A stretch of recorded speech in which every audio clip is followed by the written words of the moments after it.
verão, e aqui, como a luz do sol incide menos, no hemisfério norte é inverno. Quando passa para cá, aonde era inverno aqui, passa a ser verão, porque a luz do sol começa a bater mais no polo norte, e no hemisfério sul, agora, recebe menos luz do sol, passa a ser inverno. E na transição, ocorre o outono e a primavera. Qual o detalhe? Quando a gente solta um peão no chão, o eixo do peão, ele fica girando assim. Fica bamboleando. A Terra, ela faz esse bamboleio, sim. Mas ela faz ao longo de 26 mil giros ao redor do Sol. Então, a cada volta que ela faz, ela mexe um pouquinho na angulação e depois de 26 mil voltas, o eixo da Terra completa esse giro. Isso aqui chama-se ciclo da precessão equinocial. Os toltecas, há 5.000 anos atrás, sabiam disso. Nós, homens e mulheres modernos, viemos saber disso agora, no século passado, quando a astronomia progrediu. Os toltecas dividiam esses 26 mil anos, aproximadamente, em 5 eras, ou 4. Existe uma dúvida. Como o conhecimento dos toltecas passou pelos maias, incas, astecas e hopis, os maias e astecas dividiram esse ciclo da precessão equinocial em 5 eras. Os hopis dividiram em 4. Os hopis dizem o seguinte, que esses 26 mil anos aproximadamente, se você dividir 26, não é 26, é 25.900 e pouco, por 4, dá aproximadamente 25.200 e quê? 5.200 e quê? De anos a cada era. Então, por exemplo, a última era desse giro de 26 mil anos iniciou-se no ano 3.110 a.C. e termina exatamente agora, no dia 21 de dezembro de 2012. Os hopis dizem que os primeiros 5.200 e poucos anos da primeira era, no início do ciclo da precessão equinocial, quando a primeira era acabou, a Terra quase se acabava pelo fogo. Porque caiu alguma coisa do céu, bateu na Terra, tudo que é vulcão da Terra entrou em erupção e quase a vida se extinguia devido ao fogo. Aí a Terra deu mais 5.200 de giros ao redor, aí agora já estava na segunda era, passando para a terceira era, desculpa, da primeira era para a segunda era o fogo quase acabava, da segunda para a terceira a Terra congelou-se, então o gelo quase acabava com a vida na Terra. Aí iniciou a terceira era, aí veio o que? O dilúvio. Com o dilúvio foi o fim da terceira era e o início da quarta era, que é essa era que nós estamos vivendo. É assim que os hopis dizem. Só que os hopis dizem que quando essa era terminar, e é a última, porque vai se reiniciar o ciclo de mais 26 mil anos, não se sabe se vai ocorrer problemas. Segundo os hopis, tudo vai depender de como o homem e a mulher da Terra se comportarem. Os hopis, inclusive, têm uma visão positiva a respeito dessa transição. Os maias também. Os maias diziam que apenas iria mudar o estado das coisas do mundo. Nunca houve profecia maia. O que houve é que foram descobertos na tumba de Palenque, uma tumba maia, e alguns escritores traduziram isso ao modo deles, e eles é que criaram essa história de que os maias diziam que no dia 21 de dezembro de 2012 o mundo se acabava. Os maias nunca disseram isso. Esses escritores disseram. Mas qual é a questão? Qual o problema? Do jeito que o giro que a Terra faz em torno do Sol causa as 4 estações que nós conhecemos, por um estranho motivo coincidente, o Sol gasta também 26 mil anos girando na região em que ele está na galáxia. Então faz de conta que isso aqui é o centro da galáxia, que tem a maior quantidade de estrelas reunidas. Então, por isso que quem vê uma gravura da nossa galáxia, o centro da galáxia é bem luminoso, e na medida em que os braços da galáxia se afastam, essa luminosidade vai diminuindo. Então, na metáfora astronômica, quanto mais no centro você está, mais luz você recebe. Então, quanto mais próximo do centro você estiver, mais luz você recebe. Quanto mais distante do centro da galáxia você estiver, menos luz você recebe. Então, qual é o problema? O Sol, ele gasta 26 mil anos para completar um giro. E quando ele faz esse giro, ele puxa os planetas com ele. Então, no momento zero dessa história, ele está aqui, ó, no mesmo plano do centro da galáxia. Aí ele começa a girar para cá, se afastando do centro da galáxia. Aí ele passa 13 mil anos se afastando. Então, quando completa esses 13 mil anos, ele está na distância máxima de afastamento em relação ao centro da galáxia. Mas aí ele começa a continuar girando, então ele começa a se aproximar de novo do centro da galáxia. Então vejam bem, o dia 21 de dezembro corresponde ao ponto de afastamento máximo. É um bom momento. Os momentos ruins foram esses últimos 13 mil anos, em que a gente foi se afastando, porque o dia 21 de dezembro o Sol já começa a voltar a se dirigir ao centro da galáxia. Não, mas tem um alinhamento. Esse alinhamento acontece, a Terra tem 4,6 bilhões de anos. Esse fenômeno acontece a cada 26 mil anos e a Terra continua inteira. Não, mas pode provocar catástrofes. Catástrofes ocorrerão na Terra independente disso, devido ao processo de aquecimento global, devido ao problema da natureza. Ah, mas isso provoca estações espirituais do mesmo jeito que a Terra, ao girar o Sol com o eixo inclinado, promove 4 estações físicas. Os espíritos dizem que sim. Do jeito que na Terra, quando está no inverno, eu me cubro com mais roupas, eu saio menos, eu tomo mais vinho, sei lá, eu fico mais reflexivo. No verão, eu mudo meus hábitos, boto uma roupa mais... Então, esse giro do Sol, se afastando e se aproximando do centro da galáxia, essa distância também promoveria vibrações espirituais que poderiam ajudar ou atrapalhar, motivariam ou não os seres ou espíritos que estão envolvidos na ciclo encarnatório desse planeta Terra próximo ao Sol. Isso faria com que a gente ficasse mais habilitado a evoluir ou menos habilitado a evoluir. Os hindus chamam de Kali Yuga, essa última idade, como sendo a mais complicada, exatamente devido a esse clima espiritual que esse afastamento promove. Mas o que tem o mundo espiritual a ver com isso? Nada. O mundo espiritual superior é pré-existente, mas as esferas espirituais primárias, que são meio que agregadas ao que se passa na Terra, onde espíritos necessitados estão ali agrupados, eles recebem as influências das nossas mentes e uma certa dose de influência na criação de Javé. Então isso pesa para eles, como isso também poderá ajudá-los. Concluindo, não é à toa que desde 1989 o exílio, para quem não vai mais encarnar aqui na Terra, já começou. Desde 1989, quem chega na espiritualidade, quando desencarna, já tem lá uma comissão, claro que eu estou brincando, tá? Mas a notícia é verdadeira. Uma comissão esperando o espírito que desencarnou. Aí diz, a gente pode colocar esse termômetro aqui para ver a quantidade de energia amorosa que você acumulou nas últimas 60 mil encarnações na Terra.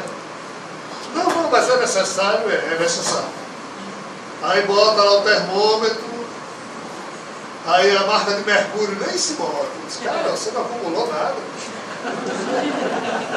Como é que você quer encarnar na Terra no mundo regenerado? Não vai dar. Você já perdeu todas as oportunidades. Então, muitos dos nossos irmãos e irmãs, que após terem tido as mesmas oportunidades encarnatórias de todos, já não mais estão se preparando para nascer nesse mundo, já estão saindo em comboios espirituais ou mesmo comboios físicos, mas não é bom falar disso, para onde eles vão ser exilados. Isso tudo é devido exatamente a essa época, a influência que esse afastamento maior do centro da galáxia facilita para que certos níveis da espiritualidade primária, quase material como a Terra, possam dali, os trabalhadores espirituais possam atuar ali. Isso tem a ver, sim.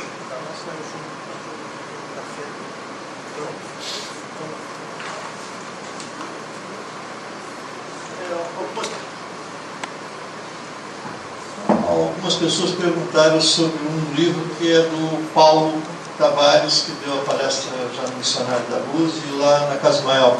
Ele não tem exemplares do livro à disposição, mas quem desejar dá o e-mail para ele, que ele remete o livro, que é O Espiritismo sobre a Ótica Cósmica. Da mesma maneira, se algum exemplar dos livros do João Boilan não tiver mais à disposição, no www.orro.org pode ser obtido através da Conectar Editora, que está no próprio site desse órgão, projeto órgão. Seria possível uma melhor explicação de como... Não, isso já foi. Desculpa. Os incas que sumiram repentinamente foram levados para baixo da terra ou foram levados por naves para outro lugar do universo? Eles retornariam agora? Eu não tenho nenhum registro desse tipo de notícia.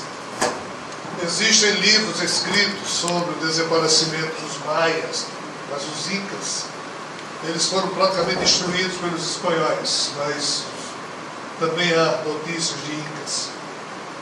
Mas ao longo desses anos todos, envolvido com esses seres, espíritos, eles nunca falaram de nenhum retorno à Terra, de qualquer terráqueo que daqui tenha sido, porventura, um dia retirado. Eles sempre falaram apenas do retorno deles próprios, ou seja, dessas equipes que muitas delas já viveram aqui na Terra e outras que nunca viveram aqui, mas que trabalham pelo progresso planetário. Especificamente quanto aos maias, eu particularmente penso que o problema climático ocorrido nos séculos 7, 8 e 9 depois de Cristo é que responde pelo abandono que os maias fizeram em relação às suas cidades. Algumas tribos incas também largaram as suas cidades.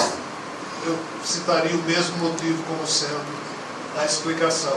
Isso é minha opinião, não é os espíritos que estão informando isso, mas parece que é por aí mesmo.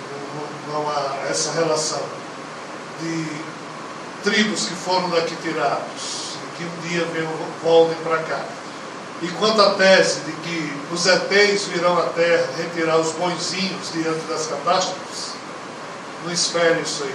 Não há ninguém bonzinho na Terra. Somos todos farinhas do mesmo saco. Antes de passar à próxima pergunta, eu recebi alguns comentários hoje de manhã sobre essa questão que aconteceu nos Estados Unidos ontem, da morte de 20 crianças e mais 7 adultos, por uma pessoa aparentemente que se perdeu mentalmente. Por que dessa morte coletiva? Por que pessoas são envolvidas, como crianças de 8 a 10 anos, são envolvidas de uma hora para outra por um maníaco, por uma pessoa que está debilmente ali levada, no contexto dessa reintegração cósmica? A oportunidade que esses espíritos de 8 a 10 anos tiveram no seu crescimento e o porquê de serem colocados naquele momento, naquela escola, para que aquele fato acontecesse e fosse levado. Eu, quando eu vi aquela notícia, me chocou. Por se fosse um filho meu, como é que eu agiria? Como é que eu entenderia isso? em mundos de expiação e prova, diferente do que o movimento espírita pregoa normalmente, nem tudo é carne. Muita coisa é produto de cretinice, ainda que não exista carne.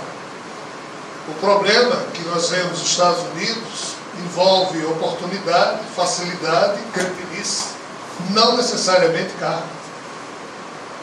Em 1627, partiu da Irlanda um navio chamado Mayflower, com os puritanos que, perseguidos pela contra-reforma da Igreja Católica, protestantes que eram, foram os primeiros imigrantes a chegar nos Estados Unidos. Em chegando aos Estados Unidos, eles começaram a cultivar terras e, como a coroa britânica continuou a persegui-los, cada pai de família era obrigado a ter uma arma em casa para defender-se do possível ataque do exército britânico. Com o passar do tempo, quando os americanos resolveram proclamar sua independência, eles, na sua Constituição, feita no século XVIII, colocaram um item dizendo que americano bom é aquele que se arma, porque, na época, eles preferiram não criar um exército organizado, hierarquicamente posto, porque eles tinham medo que a coroa britânica corrompesse os líderes desse exército. Então, os pais da nação americana, e aqui falam de Thomas Jefferson, de John Adams e outros tantos, George Washington, preferiram que cada americano permanecesse armado, pois se fossem invadidos, eles, os próprios mandatários norte-americanos, formariam um exército, e por isso esse hábito de toda a família se armar foi introduzido na cultura americana, mas no final do século XVIII. Isso era útil naquela época. Hoje em dia é cretinice pura. Porque hoje em dia, qualquer cidadão norte-americano pode ter as armas que quiser em casa. Aí você associa isso aos filmes violentos que são postos na TV, você associa isso à nossa doença, do DNA da nossa espécie. Que doença é essa? É algo muito simples, mas que a gente não percebe. Deu uma entrevista a uma emissora de televisão assim: Rogério, como vai sua vida? Ah, vai bem, está tudo em paz. Ah, e você? Ah, está tudo tranquilo. Ah, a vida está boa. Quem é que vai assistir uma porcaria de entrevista dessa? Todo mundo pega no sono. Por isso que a imprensa não coloca entrevistas assim. Agora, se eu matar alguém com 17 facadas, pisar no pescoço dela, cuspir e dar entrevista, todo mundo vai assistir a entrevista. Por quê? Porque isso dá audiência. Ninguém pega no sono, a gente está lá. Nós somos vampiros e não sabemos. Nós, enquanto homo consumos, viramos vampiros, pois que a audiência que dá dinheiro é a que tem sangue. Se não tiver sangue, a gente não assiste, então a TV não coloca. Entrevista séria, é para público requintado, e altas horas da madrugada, só poucos assistem. Filme de arte. Quem mais assiste filme de arte? Ninguém assiste, porque é lento, tem muito diálogo, fica chato, a gente pega no sono. Agora bote Rambo para dar 40 tiros em um segundo, matando 100 pessoas. A gente está lá assistindo. Isso é doença do DNA da gente. E a mídia coloca o que a gente quer ver. E os Estados Unidos é o campeão desse processo. E o pior, a doença já chegou na infância. Quem dos nossos filhos, netos ou sobrinhos pequenos quer ver um desenho animado muito lento? Isso aqui deu um porre, pai. Tira isso aqui. Agora bote Tom perseguindo Jerry, dando pancada a eles, veio. Isso é doença do nosso DNA. Então, associando a essa facilidade de armas em casa, que o filho desde criança vê o pai mexendo em arma, armando arma, limpando arma, dando tiro. Opa. Aí ele olha para a TV, é violência. Se ele crescer de forma desestruturada, que tipo de cretinice um ser humano desse vai fazer? Aquilo que ele passou a vida inteira sendo alimentado pelo pai, pela TV. Se ele for desequilibrado, ele vai exteriorizar a loucura dele como jogando pedra? Não, atirando. Isso é karma. Cretinice pura. Não, mas as crianças que estavam reunidas lá, não é karma, é doloroso, mas não é, é produto da nossa cretinice. Nem todo desencarne coletivo é karma, é acidente de percurso. Infelizmente é o insucesso da nossa pouca capacidade que temos em homenagear a vida com atitudes belas. A população norte-americana vota pela permanência da lei que permite ter armas em casa. Enquanto assim for, e enquanto houver desequilíbrio, vai aparecer um desequilibrado sempre para fazer besteira. Até porque isso aparece na mídia. E se nós formos ver os caras o cara que matou John Lennon, o cara que na Noruega matou não sei quantos, se a gente for ver o que essa turma diz, eles falam as mesmas besteiras, ou seja, totalmente desconectados de qualquer senso lógico de realidade amorosa, terna. Por quê? Porque foram figuras altamente maltratadas pela vida que tiveram. Enquanto a Terra for um palco de horrores, porque nós transformamos isso num palco de horrores, veremos outros tantos horrores acontecendo. Nem todo horror é karma, é cretinice mesmo. Infelizmente. Nossa última pergunta, e tem que ter cuidado, senão eu sei que você vai dar outra palestra aqui hoje. Você poderia falar sobre a árvore espiritual da vida? Eu já vi uma pergunta dessa na Rádio Boa Nova, onde você respondeu, e também numa palestra lá na Casa da Esperança, gerou uma palestra essa resposta. E eu, como acredito que a maioria das pessoas estão pensando já em retornar aos seus lares, não é a árvore espiritual da vida. Eu não falei nesses termos. Se falei, peço desculpas. Mas não foi sobre isso que eu me referi. O que eu me referi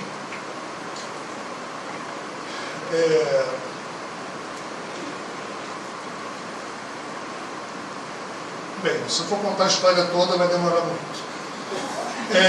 Uma das figuras um dos espíritos que teria na época de Jesus nascido como sua irmã, a história dela não passou à posteridade, mas ela teria casado com alguém da Síria, tinha ido embora, e quando soube que seu irmão havia sido crucificado, aí ela voltou para a Palestina para tentar entender o que é que tinha havido com seu irmão Jesus, ela e o marido. Isso são histórias que é contada na espiritualidade, está registrado em canto nenhum. E essa irmã de Jesus, essa senhora, ela, quando se encontrou com a mãe e com os irmãos, ela começou a perguntar quem tinham sido as pessoas com as quais o irmão dela, Jesus, tinha convivido nos seus últimos tempos, porque ela queria conversar com essas pessoas, ela queria entender o que é que o irmão dela havia feito ou deixado de fazer. Ela não aceitava muito bem essa tendência de Jesus, a profecia, a fazer o que ele fez. E nessa história toda, em algum momento, ela procura o centurião que havia comandado a crucificação de Jesus. O sargento que estava lá no dia, que teve o azar de ser o cara que teve que comandar a crucificação de Jesus, porque ela queria escutar desse centurião como tinham sido os últimos momentos do irmão dela. E o interessante é que ela procurou esse centurião, pouco importa. O fato é que quando ela desencarna, ela o faz e se sente envergonhada de, mesmo tendo sido uma das irmãs de Jesus, não ter, enquanto irmã dele, o apoiado, ou dado força, ou sei lá o que. Ela, quando desencarna, ela se sente incomodada, e ela, nas suas reflexões, desenvolveu um método, só a física quântica nos ajudaria a explicar, através de colapsos quânticos, em que ela, do jeito que a gente borda alguma coisa sei lá, ela terminou criando, quanticamente falando, num certo nível astral aí da espiritualidade, um jardim em que ela criou do seu, entre aspas, DNA espiritual, é a única palavra que eu tenho para dizer, uma espécie de uma árvore cujos frutos, que dali nascessem, fossem a absoluta ressonância vibratória de todos os pensamentos e sentimentos que ela, a partir daquele momento, tivesse, fosse como espírito desencarnado, fosse em que nível ela estivesse existindo, e ela sempre retornaria àquele jardim para que ela não tivesse mais ilusões, porque o método que ela desenvolveu é o fruto que a árvore produz, mostra exatamente o alto padrão ou o baixo padrão das vibrações pessoais dela. E ela fez isso como uma espécie de desafio que ela se autoimpôs, porque ela não se suportava mais. É mais ou menos o que Theo estava brincando aqui, dizendo, nas últimas encarnações, sempre errar, e ela teve a oportunidade de viver perto de um ser muito especial e não teria feito um bom uso daquilo, então ela criou isso aí. E alguns amigos espirituais dela começaram, para apoiá-la, a também pedir para que ela criasse árvores, porque ela que desenvolveu essa técnica, com o DNA espiritual deles, pois que... Tem um detalhe, tá, pessoal? Aqui na Terra, por mais que eu erre, por mais que eu seja um homem falso, eu posso mentir para vocês e tentar enganar vocês durante algum tempo, ou muito tempo, desde que eu ponha um sorriso na face e minta. Aqui na Terra a gente tem essa máscara corporal, que eu posso ser um cara falso e finjo para vocês que sou bonzinho, que sou amoroso, que sou aquilo, e até engano alguém durante algum tempo. Mas qual o problema? Na hora que a gente morre, entre aspas, na hora que esse corpo morre, o nosso espírito perde a máscara e não tem mais fingimento. Se ele é falso, na espiritualidade, todo mundo vai olhar para ele e dizer, cara, você está mal, aí não tem como disfarçar. Na espiritualidade, é o mundo real, não há disfarces. Aqui tem que ter, senão nem existiria namoro, nunca noivado, casamento nem pensar, constituição de família, nunca. Porque Tomé olharia para Bebé e dizia, você de novo? Nunca.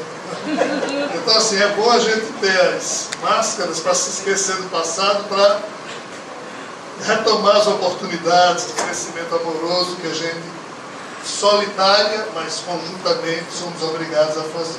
Então essa irmã de Jesus, ela fez algo mais na espiritualidade. Ela resolveu expor a si mesma, tá? Num nível espiritual em que isso não é preciso, pois o padrão espiritual dela já não precisaria disso, pois que nesse nível todos são muito educados e ninguém olha a incompletude de ninguém, ainda que ela exista.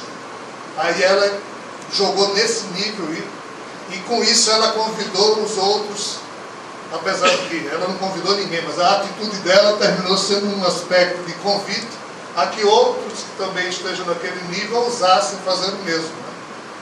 E foi essa história que ela me foi contada e foi pedido para escrever um livro sobre toda essa história e o que está acontecendo lá, mas eu nunca escrevi.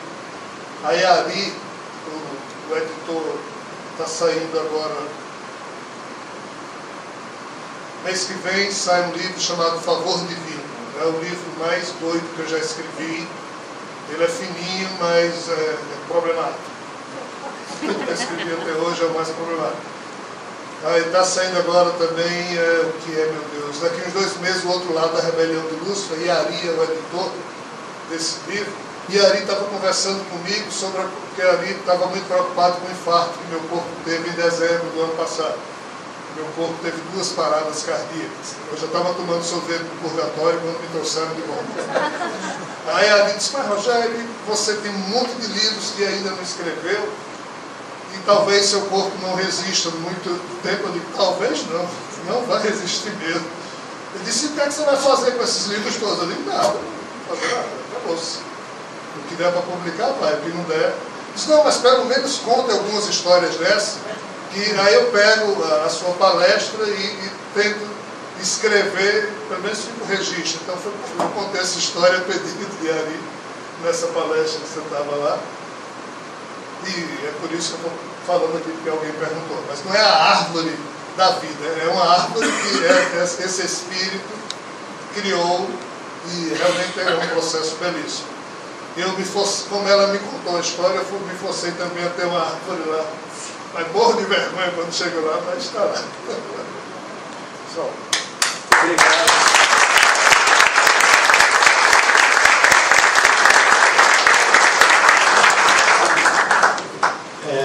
A gente pede que a saúde do Rogério continue em condições de nos brindar com palestras desse tipo.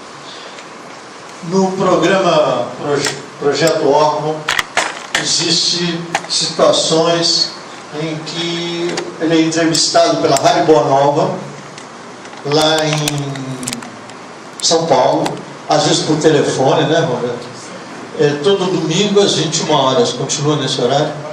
Amanhã então vai ter na Rádio Boa Nova, o último do ano, né? Às vezes os programas repetem palestras anteriores, mas a Rádio Boa Nova, quem consegue pegar lá em Volta Redonda, pega, né, Cassio? Pega na internet, né? Tá. Mas também parece perto do canal do Boa, a pessoa fala sempre.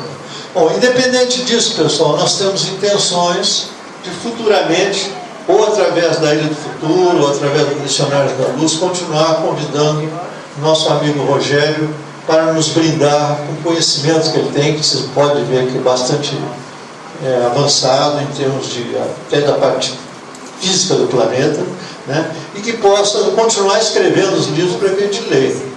Eu sei que esses livros não são livros best-seller como é os livros do nosso escritor brasileiro, que foi para a Suíça, ficou tão rico que foi parar na Suíça. Os livros do Rogério, normalmente, por serem muito profundos, de bastante dificuldade de ser assimilado pela população, não se tornam livros que trazem financeiramente lucro para ele. Então, simplesmente é uma missão que ele está cumprindo. Ele sabe disso, foi avisado disso várias vezes, que é uma missão, mas é uma maneira da gente receber esses conhecimentos através do que foram escritos por ele e os mentores ditaram. Mesmo com as imperfeições, Rogério, que você disse que coloca, vale a pena, sempre valeu a pena eu relevo. Então estão aí alguns exemplares, e quem quiser pode se ligar através do Projeto Órgão, pedindo para conectar a editora, que é lá em Natal agora, remeter. Eu já pedi várias vezes 10, 20 exemplares, vem em uma semana, está na minha casa por um valor até bastante pequeno, porque vem por aquele processo do PAC agora, né, do Correio, que permite a gente receber os livros. Então a gente agradece mais uma vez a presença de todos, ao grupo PECRI, Projeto de Expansão da Consciência de Resende Itatiaia, que me deu suporte, né, para trazer o Rogério dessa vez, e em outras oportunidades o meu amigo Paulo Tavares. A gente pede, agradece a eles, todos aqueles que colaboraram, ao Nilda e Eduardo com o hotel, permitindo que nós recebêssemos aqui o Rogério, e que a gente possa repetir em 2013, 2014, que a saúde dele permita fazer isso, com outras oportunidades, trazendo para nos brindar com seus conhecimentos. Obrigado, Rogério, obrigado a todos que estiveram presentes, e que a gente possa se encontrar mais vezes. A qualquer coisa eu aviso através do e-mail que vocês deixarem comigo. Obrigado a todos.